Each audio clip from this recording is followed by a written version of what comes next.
But the thing that we really want to talk about tonight, mixing the alcohol, mixing the sex. People set their sexual parameters for themselves, and they say, yeah, I'm always going to practice safe sex. I got my condom in my back pocket. And then after a night of heavy drinking, they roll over in bed, they open up their eyes the next morning, and there's this individual that's laying next to them that's so ugly, they want to chew their arm off so they can get away before that person wakes up. It's called coyote love. This guy at a campus in Maryland once said to me, you go to bed with a 10 and you wake up with a 3. People can look really hot at the end of the night when you have a bunch of beers in you, but by the next morning when you wake up, it may not be so attractive. A night of unprotected sex can be a life-altering. 400,000 college students engage in unprotected sexual activity because as a result of consuming too much alcohol. 100,000 of those 400,000 do not even remember as to whether they consented to that sexual act. So let's talk about sex. Now, the problem with sex is it does feel really good, and people get caught up in the moment. And again, oftentimes we're mixing the sex and we're mixing the alcohol, and we don't realize the responsibility that we're taking on. Sex is one of the most powerful human behaviors. It can give life, it can dramatically alter your life, and it can potentially take away your life. And a lot of times, how many of you guys been at parties where people are just getting really wasted and they're hooking up with other people? And what I want, yep, the hands are going up. What I want you to do is if you ever find yourself where you find that you've had a little bit too much to drink and you're about to hook up with somebody, just step out of the situation for a quick 30 seconds and ask yourself a few questions. 1, does this person respect me the same way that I respect myself? 2, am I certain that they don't have a sexually transmitted infection? 3, does this go against the parameters that I set for keeping myself safe? 4, will they make eye contact with me tomorrow? Are they going to walk past me on campus like this? And 5, will I regret this tomorrow, 5 years from now? If you are not happy with any of the answers that are coming back to you, you need to step out of the situation and start to come up with a little bit different game plan. And think about the responsibility and the things that can go wrong. What if there's an unwanted pregnancy? How well do you know that person? We gauge our sexual success by whether we get pregnant. And we don't gauge it by whether we get a sexually transmitted disease or not. The Centers for Disease Control, which is a national organization that monitors all infectious diseases here in the United States, has issued a statement saying that the most under-recognized health problem here in this country is the spread of sexually transmitted diseases. There are 65 million people who are living with this incurable sexually transmitted disease or infection, and 15 million people get newly infected every single year. And they can be life-altering. Chlamydia. 3 million people get newly infected with this each year. It's easily treated with antibiotics, but here's the problem. Only 50% of the males show any symptoms, and only 25% of the females show any symptoms. So you don't know you have it, you don't get treated. Now we have herpes, the gift that keeps on giving. This thing doesn't go away, it stays in your body forever. 1 out of 5 adults in the United States is infected with herpes, and there are actually 2 different kinds of herpes. Do you guys know the difference between genital herpes and oral herpes? Herpes 1 and 2? I want to take a moment to explain this to you. Okay. Herpes 1 is oral herpes. That's the fever blister, the cold sore that you see on people's lips. Herpes 2 is genital herpes. What happens when you get herpes, the virus settles into your central nervous system, it stays in your body for life. And when you go through periods of stress, you re-release the virus, and you get these outbreaks that consist of clusters of blisters that will take 10 to 14 days to heal. They're painful, they're uncomfortable. Now the virus lives right in the blisters. Do not let anybody kiss you that has that cold sore or that fever blister on their lip, because you will now have oral herpes. And also, do not let that person perform oral sex on you, because you will now have the gift of genital herpes. And it can go from the genitalia, from herpes 2, up into the mouth.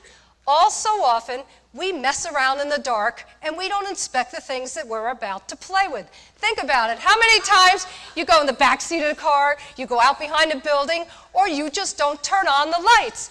You should take a look at things before you play with them. And if they don't look right, don't go there. You got to take a look. Take out your little pocket flashlight. Hey, mind if I take a look? This woman performed oral sex on this guy in the dark. He had a herpes outbreak. To this day, she gets these outbreaks in the back of her throat. So every time she's eating, every time she is swallowing, she's got this cluster of blisters for 10 to 14 days, and it's really uncomfortable for her. Sometimes when her periods of stress are really great, those outbreaks travel up into the nasal passages, which is connected to the back of the throat. And sometimes they even go up into the tear ducts, which is connected to the nasal passages. So we need to be taking a look at things before we do play with them. We are having an epidemic of sexually transmitted infections of the throat. It all happened when Bill Clinton waved his finger at the nation. That was like the turning point. And he said, I didn't have sexual relations with that woman. And that suddenly redefined oral sex. And everybody suddenly thought, oh, it's not sex. We don't need to protect ourselves. And now we're seeing this increase of sexually transmitted infections of the throat. You can get chlamydia in the back of the throat. You can get gonorrhea, tonsillitis, herpes, syphilis. HIV, the virus that causes AIDS, will go right through the mucous membrane in your mouth, and it will enter into the body that way.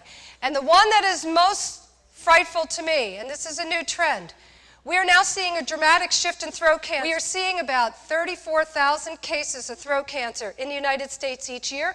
39% of them are occurring as a result of unprotected oral sex from human papillomavirus, strain 16, the same strain that causes cervical cancer.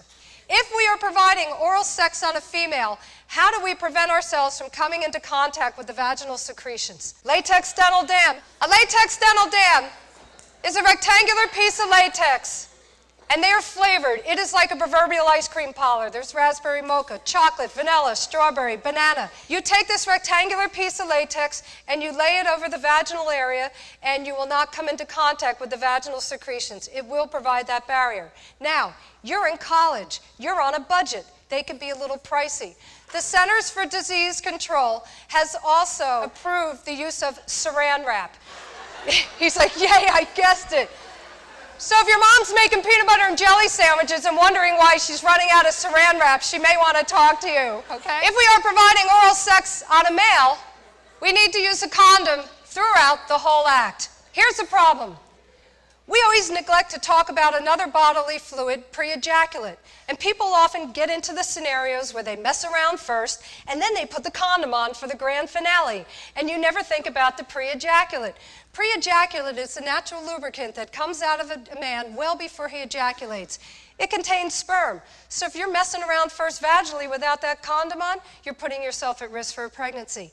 If the guy is HIV positive, there's actually a higher concentration of the HIV in the pre-ejaculate than there is in the ejaculate itself. So you should be protecting yourself throughout the whole act. There are condoms that are made without lubricants, and they are flavored, so they are a little bit more appealing for the oral sex. HPV, human papillomavirus, we see about 20 million adults are infected with this.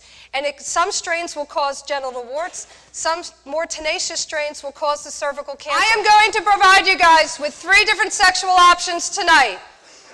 I am not judgmental.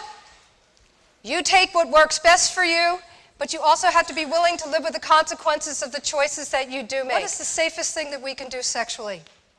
Abstinence, postponing intercourse, delaying intercourse, or even sometimes people cycle back to it. Abstinence doesn't mean that you can't have intimate contact with somebody. It just means that you're not going to engage in activities where you're going to share the bodily fluids. She came up to me after my program, and she said, Elaine, I went through my crazy phase in my freshman and sophomore year. I had sex with a lot of different guys.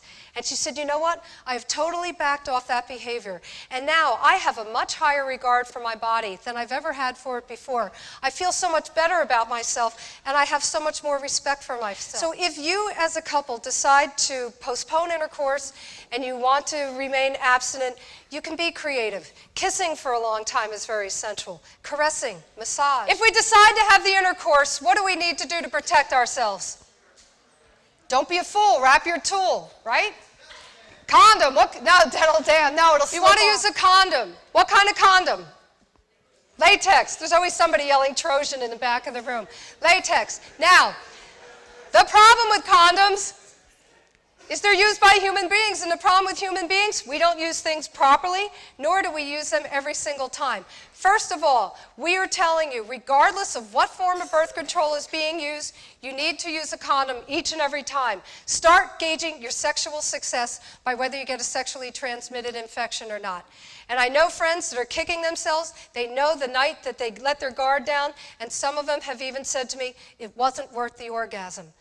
You know, we get caught up in the moment, but sometimes we forget that we sometimes cannot turn back the effects of what happened the night before. So use that condom each and every time. And the condom needs to be used properly.